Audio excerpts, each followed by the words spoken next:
We all have fond memories of curling up on the couch and watching our favorite childhood shows. But what if some of those seemingly innocent programs actually left lasting scars on an entire generation? Prepare to revisit some beloved kids' shows that, in hindsight, were surprisingly dark, disturbing, and downright traumatizing.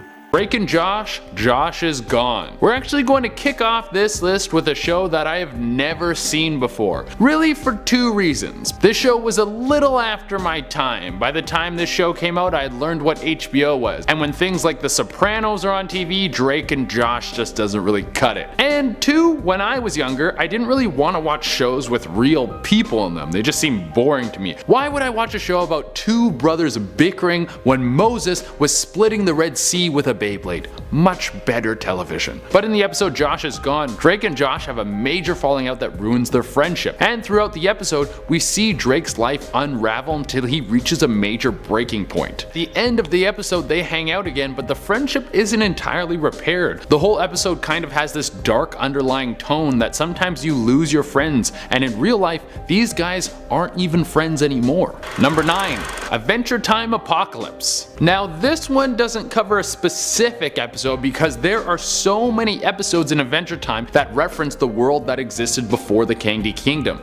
Hey, good morning. I made you breakfast. It's mostly pine needles and deer guts. Oh, you're even worse. Basically, it seems like there was a full contemporary metropolis that was very similar to our world, but there was a massive disaster. Kinda like that gigantic asteroid that barely missed the Earth last week. Yeah, that one that was the size of the Statue of Liberty that would have wiped out an entire continent. If you don't know about that, give it a quick Google search. It'll remind you that nothing matters. But back to Adventure Time. Throughout the show, we get flashbacks to what the world used to be like, and we even get exposed to what happened to all the people. It seems like everyone got turned into some sort of zombie-like creature with green goo oozing out of their faces. Now on to number 8. We got Rocco Goes to Hell. Rocco's modern life was great. You had a well-dressed wallaby who was best friends with a cow, and the two would go on some pretty strange adventures together. But in one episode, Rocco Goes to Heck, we see the show take a pretty dark turn. Rocco's best friend Heifer chokes to death and ends up in hell. Let's just start there. Having your friend choked to death in front of you is a pretty horrible thing to see. You would have to spend plenty of paychecks on therapy to have that one scrubbed from your brain. Then we go to after Heifer dies and is inside hell, which in the show is named Heck for the younger viewers. Once Heifer arrives in the burning underworld, we get to meet Peaches, who is the Rocco's modern life version of the devil. Peaches then starts to do what I assume the devil does best, which is, of course, torture. This then leads us to watching Heifer going through all sorts of strange torments. I think letting kids know that they could be thrown into hell at any moment is a little bit much to take on. Let them find out they're going straight to hell like the rest of us. Number 7. The Danny Phantom opening credits. Having ghost powers is a great original concept. We don't really know what ghosts are or even if they exist, so you can play around with it as much as you want. And he had a very diverse group of friends in the show. The show was really ahead of its time. But what if the backbone of the show,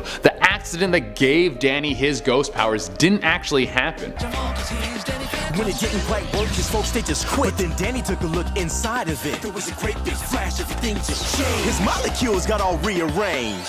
Well, the accident happened, but instead of giving him ghost powers, it sent him blasted into a coma, and all the crazy adventures he goes on are just figments of his imagination in a coma state. There have been cases of people in comas where they can hear what's going on around them. So maybe Danny Fenton is in a coma and all the different characters that are around him are the doctors, nurses, and visitors that are coming in to see him. Maybe the reason he goes between ghost and human form is because he's constantly on the edge of life and death. Number 6. Episode 29 of The Amanda Show. The Amanda Show was one of the best kids sketch shows of all time. It set up Amanda Bynes to be one of the biggest comedy stars ever. But then of course her life took a turn for the wild side and she started saying things about how she wanted to bang Drake. Then she got those permanent dimple piercings, you know, those ones that make you look like you never say no to bathroom drugs. Well, before all this went down, her show had an episode with themes that were a little bit more on the risky side. In episode 29 of The Amanda Show, it starts out with an Italian man who explodes out of nowhere. Then later in the episode, it's followed by a sketch with a family known as the Luckless. They are so unlucky that nothing lucky ever happens to them. This sketch ends with a meteor smashing into the Luckless's home and destroying it. Now on their own, these sketches aren't too bad, but if you wrap in the fact that this episode aired right before 9/11, then you can see why it was taken off the air. A man blowing himself up and a flying object destroying a building would have for sure been in bad taste. And the underlying theme that people might think is there is that it's all conspiracy theory, and the Amanda Show people were trying to tell us what was gonna happen. Probably not, but who knows. Starting off at number 10 now, we have suicidemouse.avi. This is the file name of a supposed unseen episode of Mickey Mouse. Originally, people just thought it was a loop of Mickey walking past 6 buildings before the clip faded to black.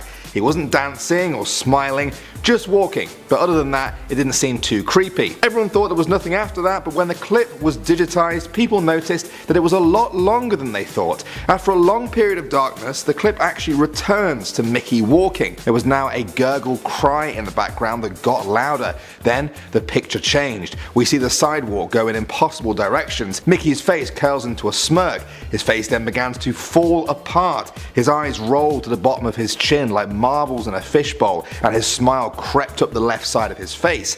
The screaming noise continued until the 8-minute mark, and then suddenly stopped as it cut to the classic Mickey Mouse fade at the end of every episode, with what sounded like a broken music box playing in the background. The Disney employees who first watched this actually left the room and asked the security guard to watch to the end for them. Legend says they never know what happened at the end because the security guard killed himself soon after, right after repeating the phrase "real suffering is not known" 7 times. They say the file can still be found in the dark corners of the internet under the title suicidemouse.avi. Moving on to number 9 now, we have Squidward's Suicide. Even if you've never watched an episode of SpongeBob SquarePants before, you probably recognize Squidward as a character from the show.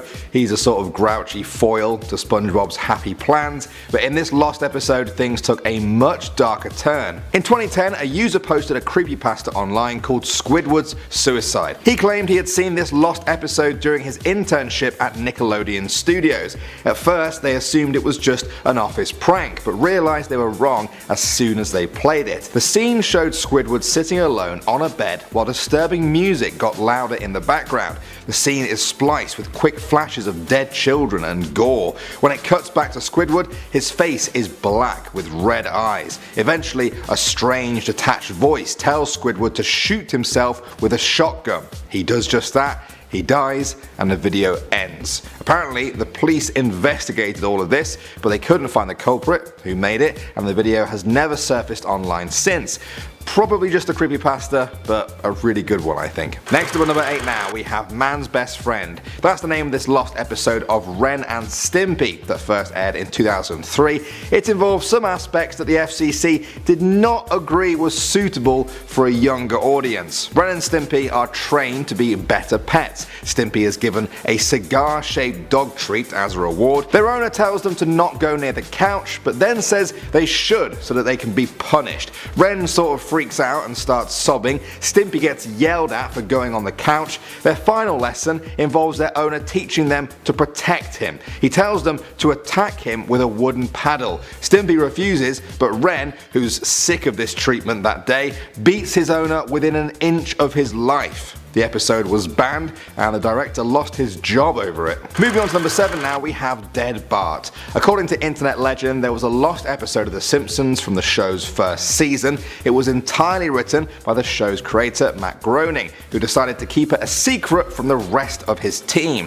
Now they say that Matt has the ability to predict the deaths of every guest star who has ever appeared on The Simpsons. He decided to put all of this power on display in this one episode. The episode itself was pretty horrific anyway. It involved Bart dying in a plane accident. The whole family mourned his death for a year, wasting away until they became skeletons themselves. When they visited his grave, every other gravestone belonged to celebrity guests who had appeared on the show before, complete with their name, birth date and death date. And legend says it was very accurate with the people that had already died. Now on top of that, some gravestones even featured people who hadn't been on the show yet. Yeah, that's sort of went up a level at the end there. Coming at number 6 now, we have Ed, Edd and Eddy. This is the story of an episode of Ed, Edd and Eddy that accidentally aired on Cartoon Network at 5 AM one morning. Legend says that the animation was choppy, the sound was constricted and muffled, a strange VHS line skittered across the screen. The scenery was described as overwhelmingly dark and depressing without changing props and other background objects looking stormy. The characters seemed agitated and angry. They had tears in their eyes. At one point the animation switched to claymation. The quality of the episode deteriorated from that point on, becoming almost unwatchable. The episode ended with Johnny swallowing Naz's head as she kicked and struggled. He held her like this until she went limp. A zoom in on his face revealed he had extremely small and very realistic looking human eyes. The camera then shows Eddie's house and only Eddie's house for the remaining 3 minutes, and then it cuts to black. Number 5. Steve Does Drugs, Blue's Clues. By the time Blue's Clues came out, I was already too old. The anime era had grabbed me, and I wasn't some juvenile kid anymore watching baby shows. I was an angsty preteen who would cry if he misplaced one of his shiny Pokemon cards.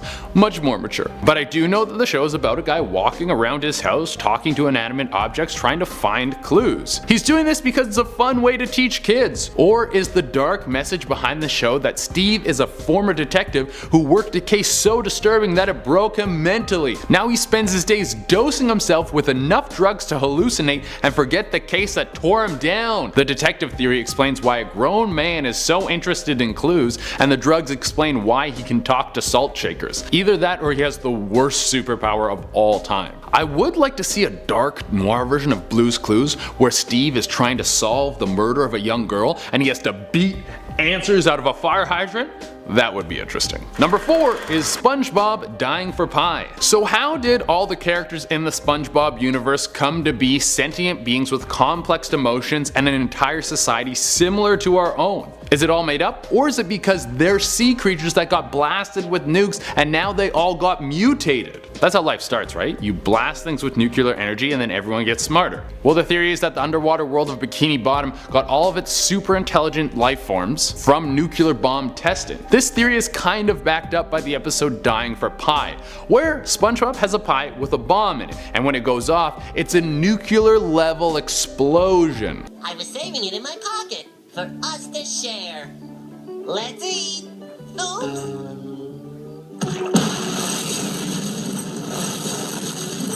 This would mean that the people in Bikini Bottom have access to nukes and could be the next global superpower. You don't just get nukes out of nowhere. Maybe they got access to nukes from a failed nuclear test where the bomb didn't go off. They then took it and made themselves someone to be respected at the next UN meeting. Number 3, iCarly, the Nora Dershlet episodes. This is another show that I've never seen before, guys, but I'm pretty sure I get what the show is about. Some girl has some sort of web show and it's kind of famous and she's got a whole bunch of zany friends and her parents are probably pretty goofy too. Basically the same as every other kids show, but it's about an internet celebrity. Well, one episode dove into something that is actually a real risk for celebrities and influencers: stalkers. People are willing to buy your old toothbrush off of eBay and stand too close to you when they talk. In the episode, a superfan, Nora Dershlet, kidnaps Carly and a few of her friends. She keeps them locked in her home. Where's this girl's parents? In the show it's very fun and playful, and eventually they all escape in the most unlikely way. I swear I could write kids shows blackout drunk. But what's freaky about this stuff is that it happens all of the time, especially now with everyone and their dog becoming some sort of influencer. People are constantly being stalked, attacked, and sometimes even killed. Think about that before you link your location in your next Instagram post. Number 2,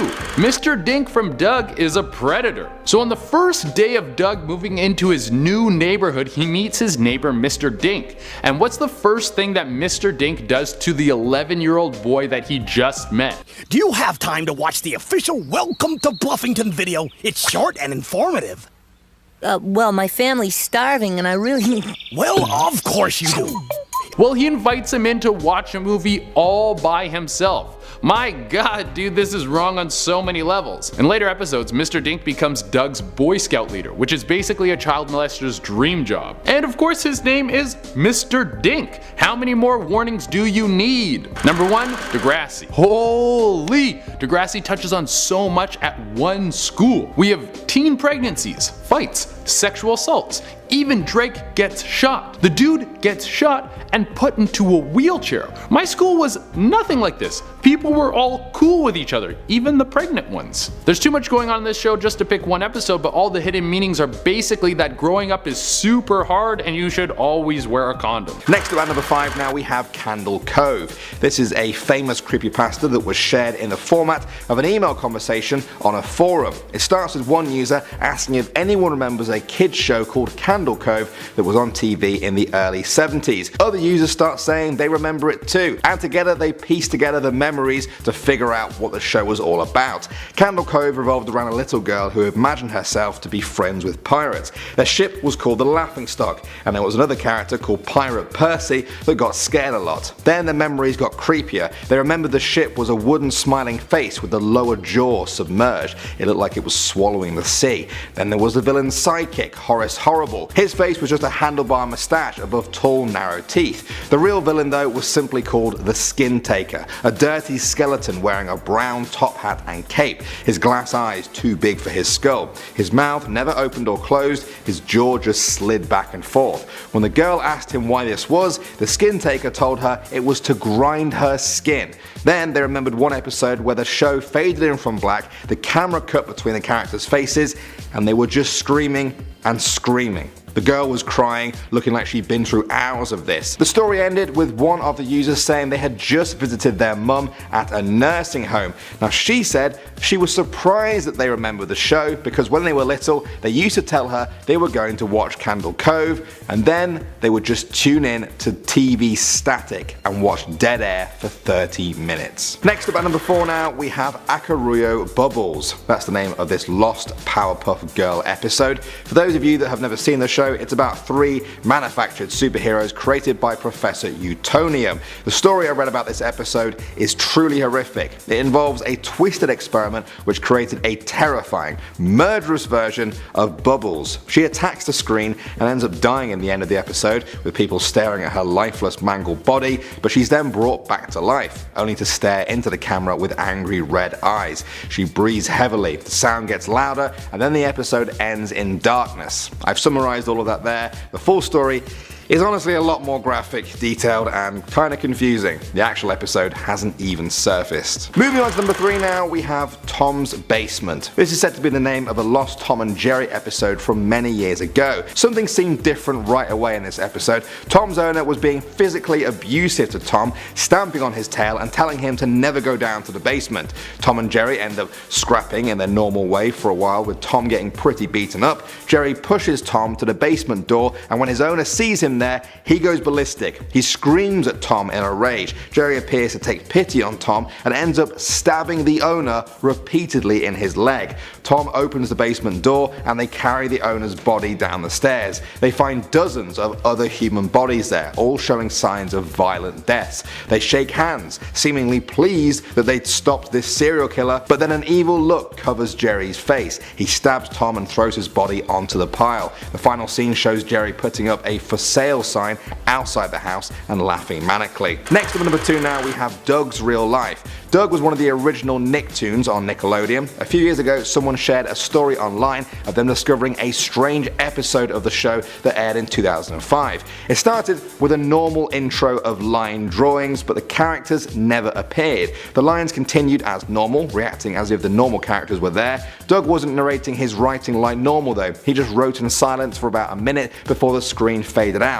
It came back with large letters that said Doug's Real Life. The episode started with Doug eating breakfast while the screen flashed strangely. It starts again when Doug gets to school. The hallways were full of kids we'd never seen before. It cuts and we see Doug returning home and greeting his dog Pork Chop. Another flash and Pork Chop turned into a hunk of rotting meat. Doug's house looks decrepit too. He walks into the house and talks to invisible people. Another flash and Doug was with his family eating dinner. His mum answers the phone. He thought it was the teacher telling her about him flunking the test that day. He imagined them yelling at him, their faces becoming gigantic and then twisted and red.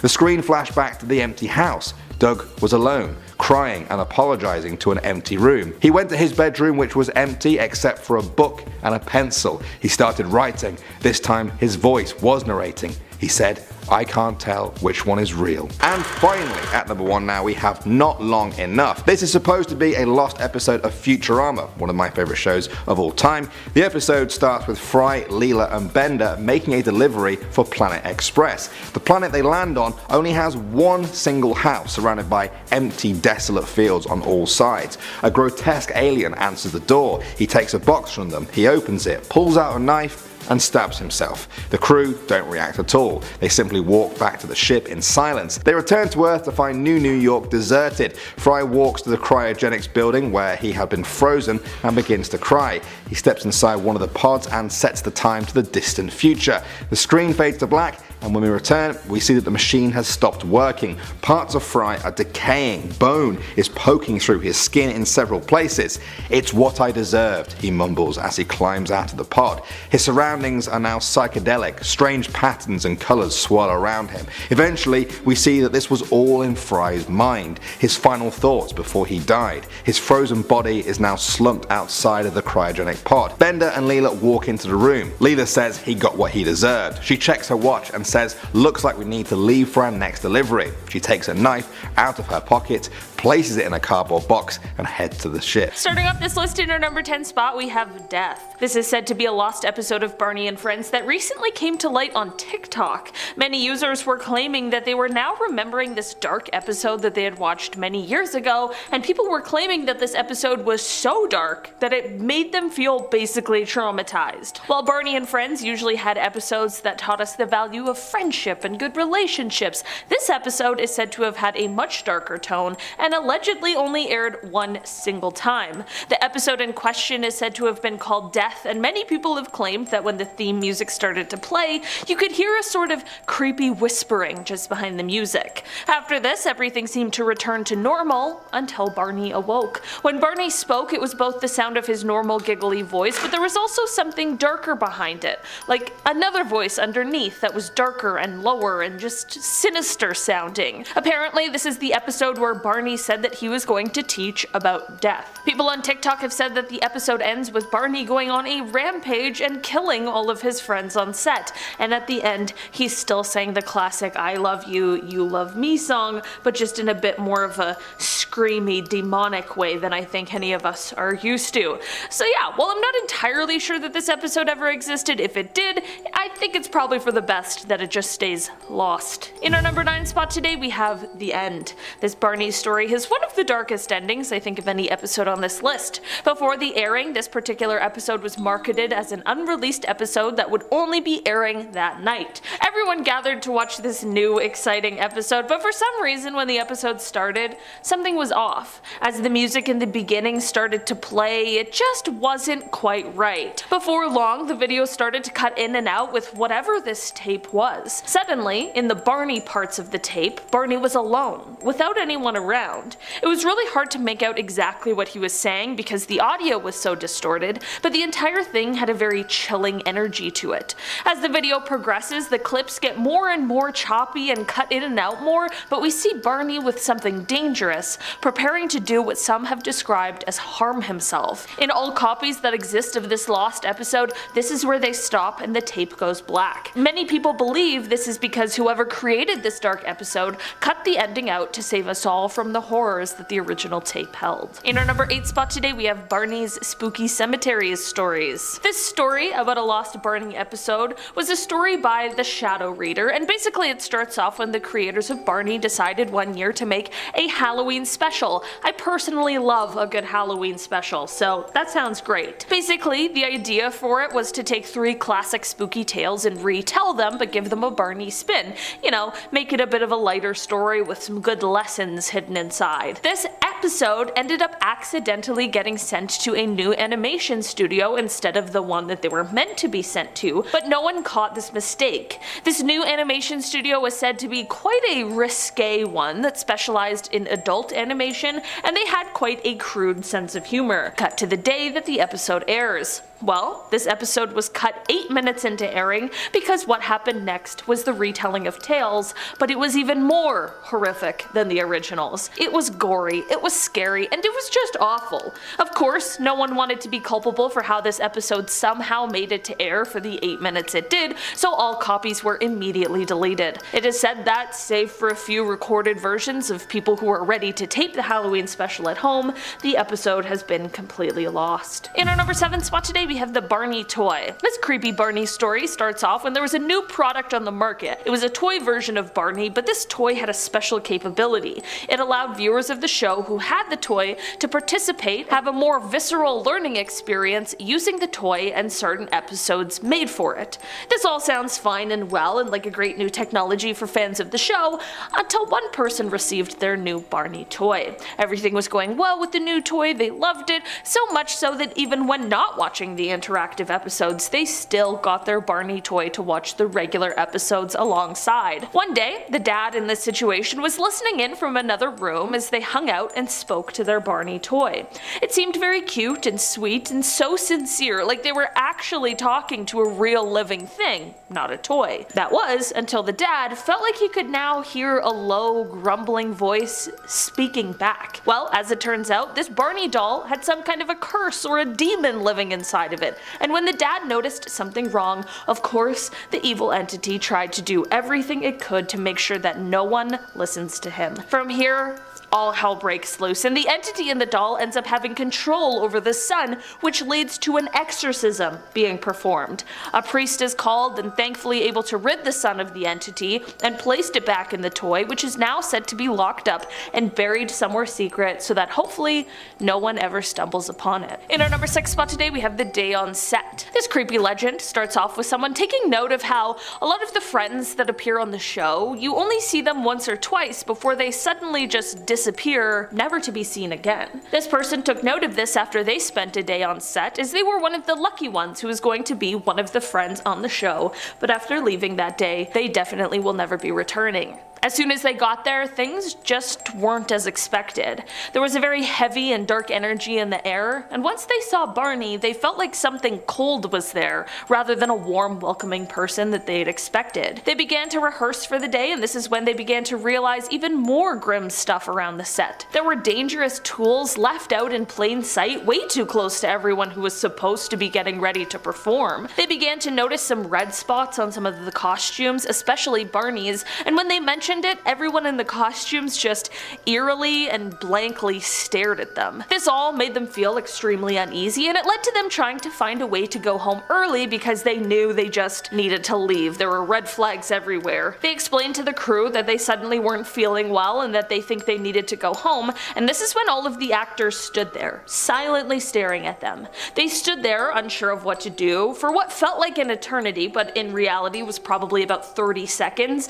and when no one moved or responded, they began to walk for the door. This is when all of the actors in costumes grabbed the tools laying around the set and suddenly started running towards them, trying to catch them before they could get out the door. They ran as fast as they could and luckily reached the door before any of the actors got to them and were safe once they stepped outside. I mean, the costumed actors weren't going to burst out of the studio because they didn't want to get caught in their maniacal plans. In the end, it's safe to say that this person never watched another episode again, and they got their answer as to where all of the friends on the episodes go to. Number 10. SpongeBob SquarePants Plankton Paranoia. The king of the meme world, SpongeBob has been on for so long, it has touched so many generations, and now is the granddaddy of the internet in more ways than one. In the episode Plankton Paranoia, we see Mr. Krabs go off the deep end. Again, it's not unusual for the crustaceous business owner to lose it. He's about as stable as Jeffrey Epstein's relationship with the Clintons. In this episode, we really see his mind unravel like a fruit roll-up. It goes from Mr. Krabs setting new rules in the Krusty Krabs to straight up hallucinations. This level of paranoia makes me think old Eugene Harold Krabs was hitting the crack pipe after closing time. Although this is a kids show and everything is exaggerated, the episode really dives deep into what someone suffering from severe paranoia or schizophrenia might look like.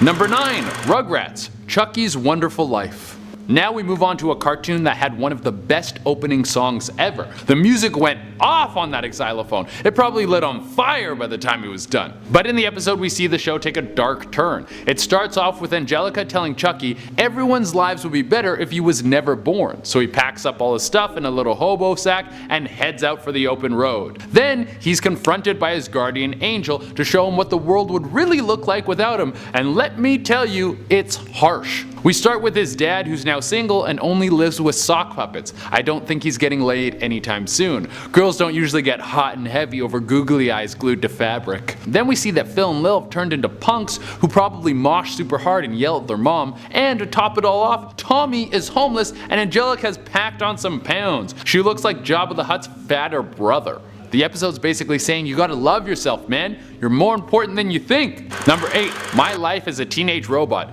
The Return of Raggedy Android. My Life as a Teenage Robot, a show that had it all. The action of Fast and the Furious with all the drama of Degrassi. In the episode Return of Raggedy Android, we see Jenny get kicked out of a diner because the owner doesn't want to serve robots. This has huge undertones of racism. I'm pretty sure the scene takes place in a 50s style diner to really send the message home. Don't forget that most of our grandparents used to be racist. They look all cute and sweet now with their Werther originals, but they used to say racial slurs behind everyone's back. So to avoid this problem, Jenny gets an exosuit that makes her look like a real human girl. But the suit has kind of symbiote properties like the symbiotes from Spider-Man. It has a mind of its own and evil intentions. The exosuit starts to tell Jenny not to save people because that's not what a normal girl would do. Which of course has the underlying message of how women are constantly told to be pretty little things that are nice to look at. So much is going on in this episode. Racism, sexism, Spider-Man ripoffs. I love it.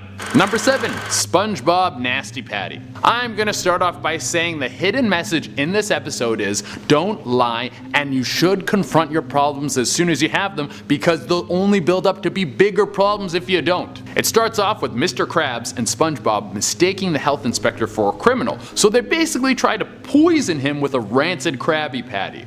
They think they've killed him, so they try to dispose of the body. The police get involved, and then they have this whole series of comical moments while they're trying to hide the body while also simultaneously dealing with the police. Eventually we learn that the health inspector was alive the whole time and the Krusty Krab has passed its health inspection. But if SpongeBob and Mr. Krabs had confronted the health inspector about their suspicions at the beginning of the episode, none of this would have happened.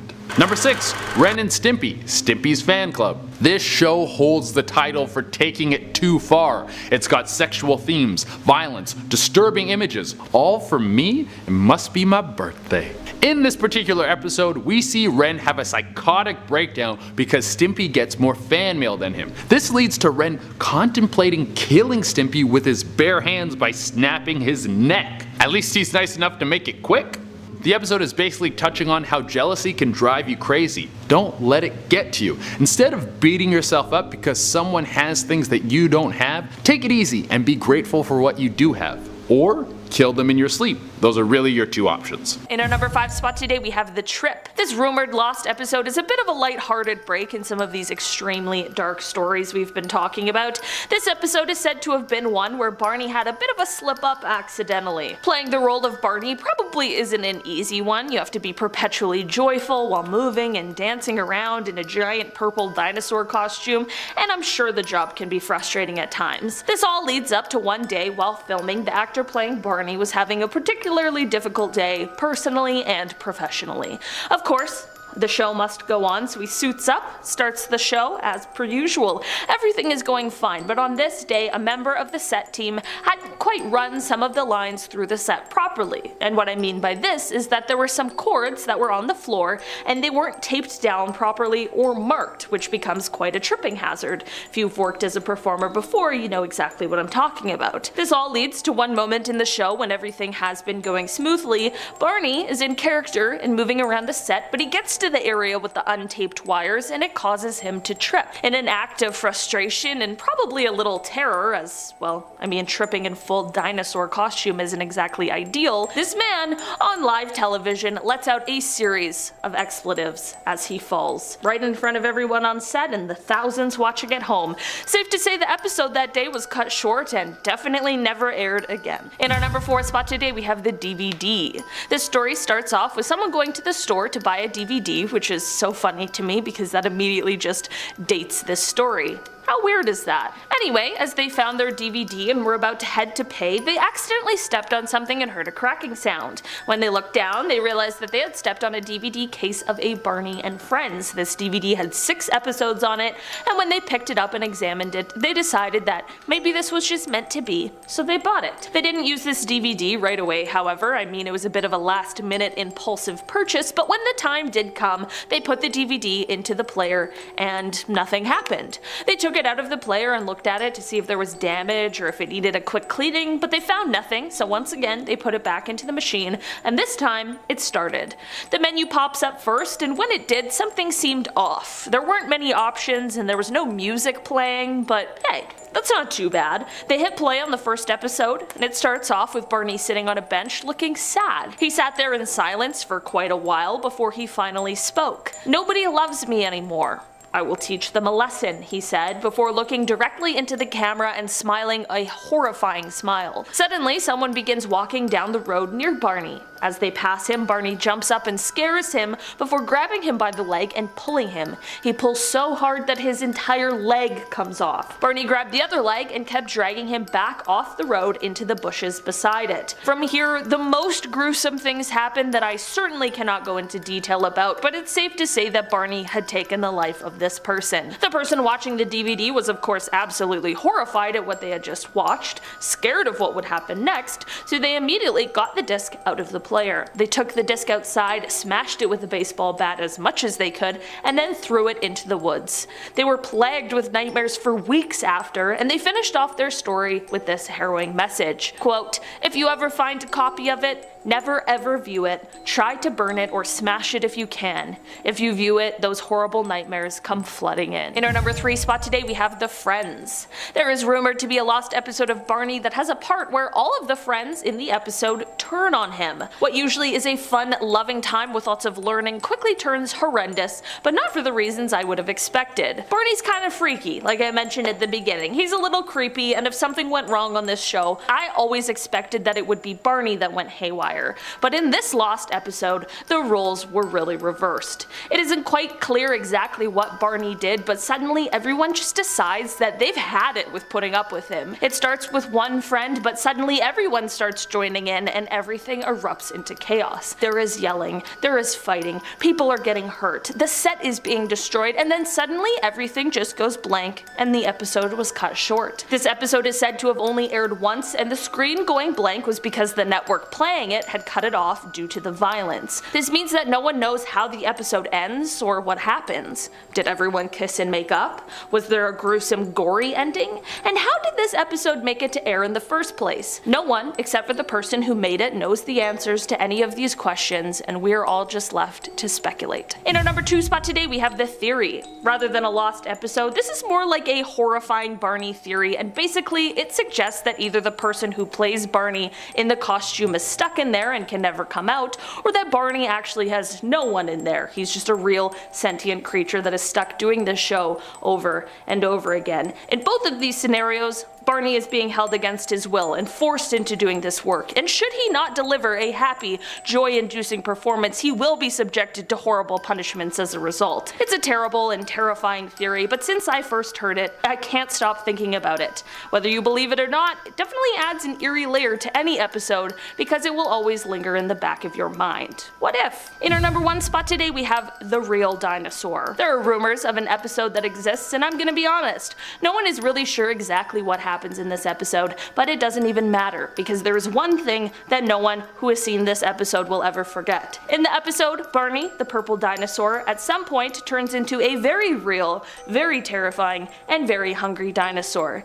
Yep, goodbye songs and hugs, hello gigantic growls, and people running for their lives. All anyone who has seen this episode can remember is that while everyone quickly runs away, not everyone can escape the wrath of Barney, the real dinosaur. The episode featured gruesome carnage, and Barney he tore his way through everyone and everything that he could. In the end, however, the episode gets even darker because Barney turns back into his regular, loving self and now has to face the consequences of what he did while he was in this monster form. It isn't clear exactly how this transformation happened, but it is clear that everyone involved and everyone who saw this episode still lives with the trauma today. Number 5. TMNT, Same as It Never Was. In this episode of Teenage Mutant Ninja Turtles, they get attacked and Donatello gets ripped through time. He ends up in a future world where everything is janky as hell. The Turtles' lair looks like a fraternity that had too many White Claws went and sent it through all the furniture. We find out that Master Splinter is dead, all the turtles are jacked up real bad, and Shredder has taken over the world and become the mascot for Shreddies. Everything has fallen apart because Donatello disappeared 30 years ago. Eventually, this leads to an all-out assault on Shredder, with everyone dying except for April O'Neil and Donatello. Then Donatello gets warped back to his original time. The hidden message here is even if you feel like the Donatello in your group, even if you feel like a dork who never brings home the girl and uses a staff as his weapon of choice, you're still very important and you should feel valued. Number 4. Invader Zim, Dark Harvest. One of the darkest shows that ever was on Nickelodeon. The creators deliberately made the show more twisted to push back against the producers. People making something more offensive out of spite? That's my kind of entertainment. Like when everyone was telling Miley Cyrus to be a cute little Disney princess, so she decided to hoe it up for 3 years. By far the best part of the Miley saga. In this episode, we see Zim taking organs from all the kids in an attempt to be more human. This could be the creators trying to comment on how people consume themselves with material possessions in order to feel more complete. But in the end, you just have an empty hole in your heart. It doesn't matter how many live, laugh, love signs you buy, Nance. It's not gonna save your marriage. Or maybe this is just an episode about an alien eating kids. Who knows? Number 3. Kids Next Door, Operation Future. They're kids, they're spies, I love it. In the episode Operation Future, number 4 gets sent to a boarding school and soon finds out it's an all-girl boarding school, and then finds out the person running the school is secretly trying to turn all the boys in the world into girls. Wow, times have changed. Could you imagine a kids show today where they tried to change kids' genders against their will? The backlash would be insane. Both the left and the right would be sending off hateful tweets faster than that short guy who got owned in New York. Go ahead and attack me! The episode also has some pretty dated views on boys and girls, with the hidden message being that all boys are dirty and rough and all girls are soft and like pink stuff. Number 2.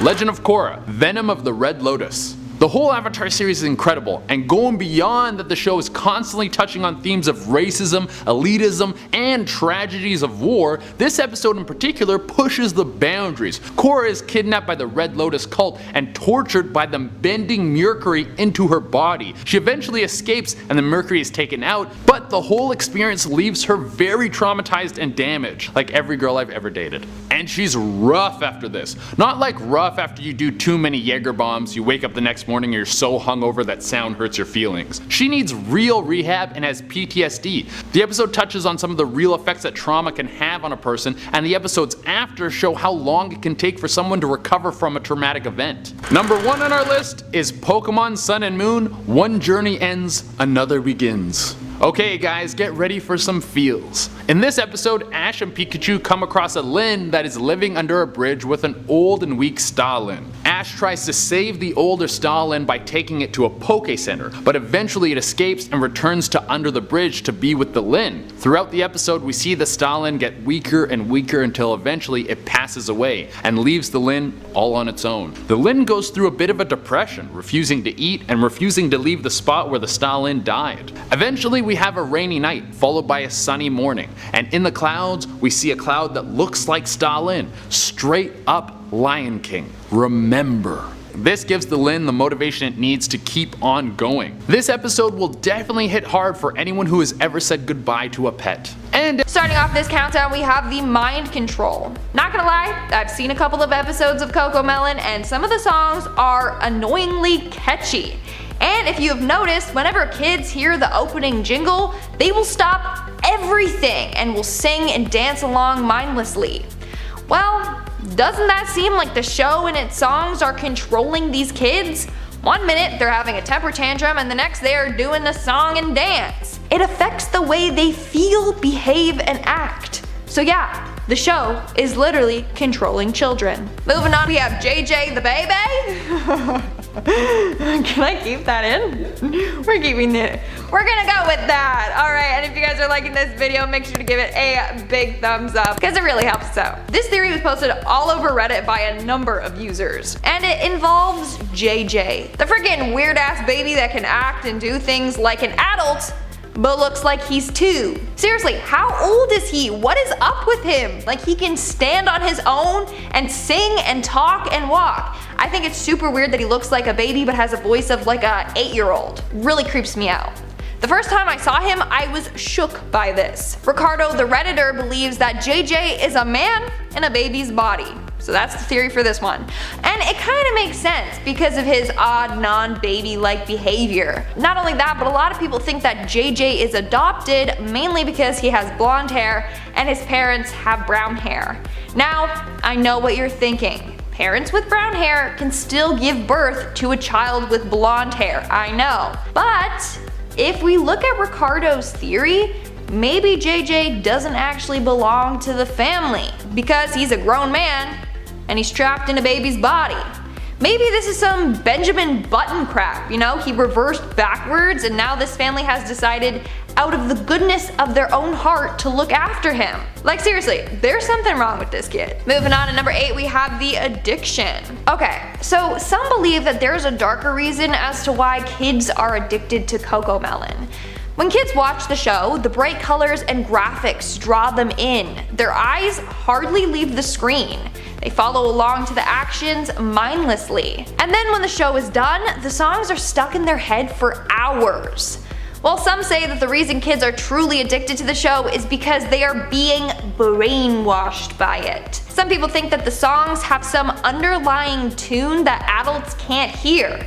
The tune is so high-pitched that it's inaudible. But these high-pitched frequencies penetrate their brain and eardrums, making it resonate with them for hours. On top of that, these frequencies release endorphins, which fill us with a pleasant sensation, which is why the show makes kids extremely happy and addicted to the show and songs. So theory goes, that's the real reason as to why Cocomelon is so successful and makes so much money. They're manipulating us. In our 7th spot, we have the zombie kids. Some parents on Reddit were worried that watching Cocomelon will affect their kids' brain development. Well, guess what? According to researcher Goal, she believes this as well. According to her, the more dependent a child is on these videos, the more aggressive they will get when they don't get to see the show. On top of that, she thinks that the graphics, colors, and music can distract people from the educational messages that the show offers. She went on saying, and I quote, "They're now getting irritated and aggravated easily. Children can also find it difficult to differentiate between the world they see on screen and the world that they live in." She thinks that this show is causing a generation of zombie kids. That's actually the word that she said, zombie kids. So be afraid, be very afraid. In our 6th spot, we have the hierarchy. Reddit user FooKittyEat must have an awful lot of time on their hands because they came up with this insane theory about Cocomelon. So they believe that the show contains a blatant hierarchy. This is both with regards to the animals and humans in the show. For example, you see the animals in the show walking on 2 legs and interacting with other animals and humans, like elephants and tigers. The freedom of these creatures would suggest there would be no zoos, right? Wrong. In an episode, JJ and his family go to a local zoo, and you see certain animals locked away while humans watch them. So why are some animals locked up and some have freedom? They continued on with this theory suggesting the show has a racist undertone. First off, there's only one person of color that goes to school with JJ, and that's Cody.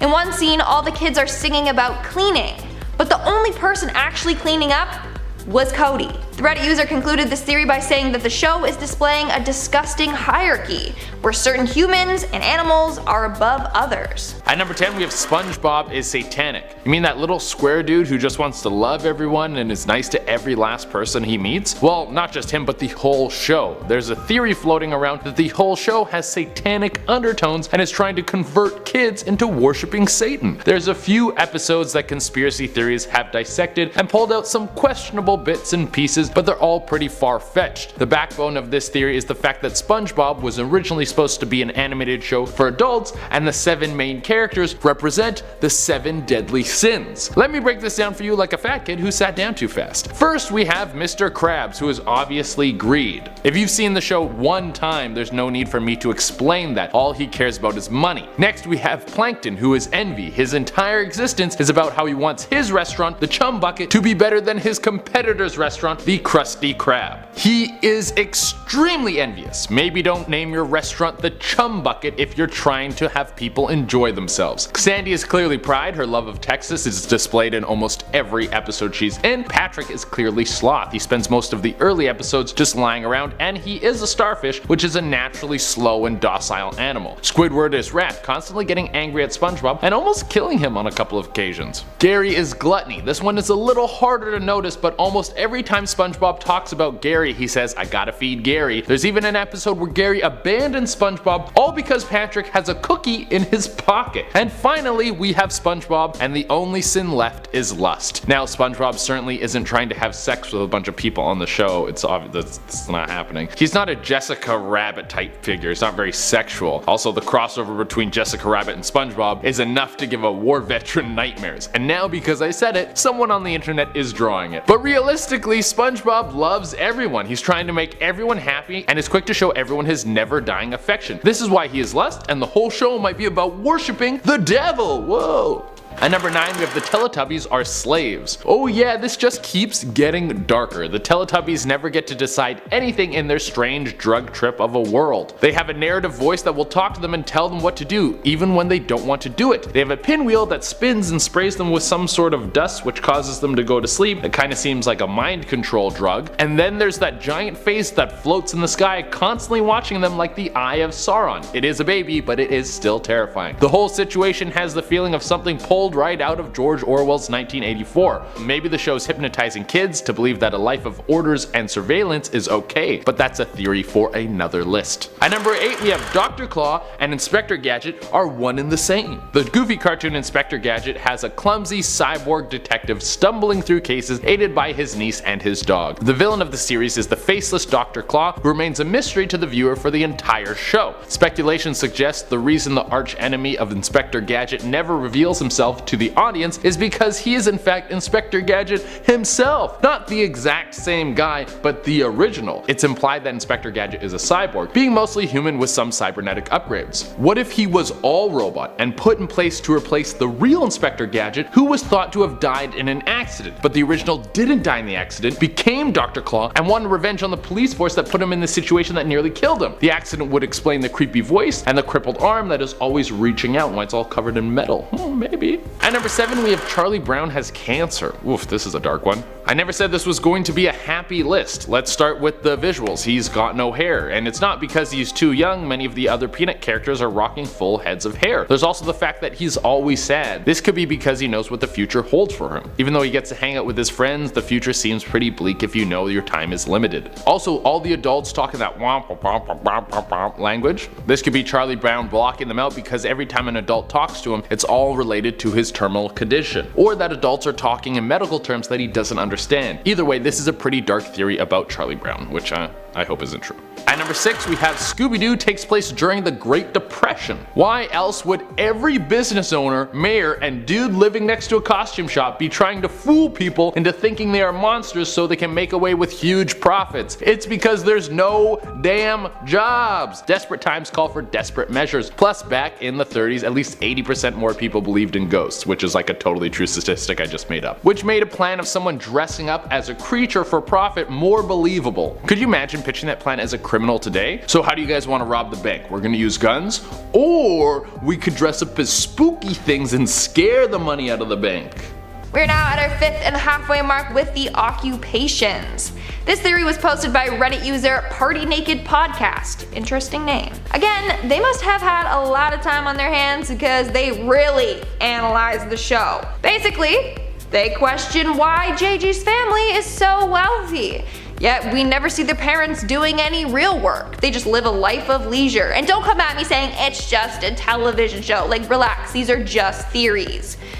So he came up with 2 possibilities as to why this could be. Number 1, the dad is a drug dealer or does some other kind of shady work behind the scenes. His other theory is that the mom is in the adult film industry, if you know what I'm saying. He also went on to say the mom is pretty thick. Honestly, I just can't with these theories. Like, that was not necessary, but he said it. Anyways, he continued on saying that that's why the family is so well off. Obviously, she was into this whole industry before she had kids. Now she's a housewife. In fact, maybe she had JJ with one of her coworkers by accident. Okay, this theory might have just nailed 2 birds with 1 stone. In our 4th spot, we have the imaginary friends. So this theory was shared by AbbyDabby97. She created the theory that all of the animals in the show are imaginary. So in the show, we see the human characters interact with the animal characters. But Abby noticed something. JJ has stuffed animals of almost every animal in the show. Maybe the animals we are seeing are just imaginary friends stemmed from his stuffed animals. I mean, in one episode we see JJ walking with his dad. We see a bear sweeping his deck and he waves to JJ, but he never interacts with the dad. In the very next scene, we see JJ holding a stuffed animal version of that bear. So could it be that the animals are just figments of JJ and the kids' imagination? In our 3rd spot, we have the murder. Fans have noticed that the show might be a reference to the Watts family murder. So in August of 2008, Christopher Watts took the lives of his pregnant wife and 2 daughters. Their names were Cece and Bella, and their son-to-be was Nico. Now, let's take a look at Cocomelon. In one episode, all the characters sing a classic children's song. When they are singing, they name off the characters there. 3 of the characters' names are Cece, Bella, and Nico. What are the odds that all 3 of the Watts children were characters in the same episode? What makes this even freakier is that the song literally goes as so. The more we get together, the happier we'll be. When you think of the Watts case, that just has a way darker meaning. Now, someone said that apparently this episode was a tribute to the children, but this has never been confirmed by anyone on the Cocomelon team. It gets even darker when someone said they added Bella's actual laugh in some of the videos as well. Her mother, Shanann Watts, filmed her daughters often and uploaded the videos to Facebook. So they could have gotten her laugh from one of those videos and put it in the episode. But if that's the case, this just makes the show so sad and dark. Moving on to number 2, we have the dark truth. Okay, so this theory goes hand in hand with the one that I just talked about. The theory goes that all the children in the show are based off of real missing individuals. For example, JJ is based off of JJ Vallow. JJ Vallow and his sister Tylee Ryan went missing in September of 2019. They were reported missing after their grandmother hadn't heard from them in a while and was growing concerned. In June of 2020, they were found buried in the backyard of their stepfather's home. It's honestly such a twisted and dark case. Now, the name JJ isn't that popular. So the fact that it's featured in Cocomelon alongside Nico, Cece, and Bella, it's just quite odd. Not only that, but the same may go for the other characters. And in our number 1 spot, we have the lost episode. Legend goes that somewhere in the depths of the internet, there is a lost Cocomelon episode. Basically, some twisted person decided to make their own episode of Cocomelon and upload it to YouTube for kids to see. So when parents searched Cocomelon, they were accidentally clicking on this scary lost episode, which was not appropriate for the young. So what they were actually watching was quite dark. The episode started off normal, so the parents didn't suspect a thing. But quickly it turned dark when JJ went crazy and killed his entire family. See, I know there's something wrong with that kid. I don't like JJ. We see him covered in blood, going around attacking people like a madman. The episode ends with this close-up of JJ's face.